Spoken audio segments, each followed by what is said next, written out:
வணக்கம் நண்பர்களே. நம்ம ஒரு பொது இடத்துக்கு போயிட்டு இருக்கோம் அப்படின்னா பல பேர் இருக்கக்கூடிய இடத்துல யாரையோ தம்பி அப்படின்னு கூப்பிடுவாங்க. நம்மளதான் கூப்பிடுறாங்களோ அப்படின்னு நம்ம திரும்பி பார்ப்போம். அந்த மாதிரியான சம்பவத்தை வச்சு கவிஞர் ஒரு அற்புதமான கவிதை எழுதியிருக்கார். தம்பி என்ற சொல்லுக்கு அப்படி என்ன வசீகரமோ தெரியவில்லை, அப்படியே கட்டி போட்டு விடுகிறது. சாலையில் நடக்கையில் நின்று தலையை திருப்பி பார்க்க வைக்கிறது. யாரையோ அழைக்கும் தம்பி என்ற அழைப்பு. தம்பியாக பிறந்து பாருங்கள், இந்த தம்பி சொல்வது புரியும் உங்களுக்கு.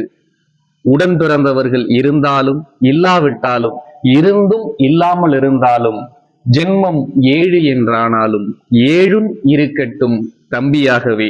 ஆம் நண்பர்களே, தம்பியை பற்றிய இந்த அற்புதமான கவிதையை எழுதிய கிணத்துக்கடவு ரவி அவர்களுக்கு வாழ்த்துக்களை சொல்லி ஒளிப்பதிவில் உதவிய செல்வாவுடன் உங்களிடமிருந்து விடைபெறும் நான் செல்வ இலக்கிய ராஜா. நன்றி, வணக்கம்.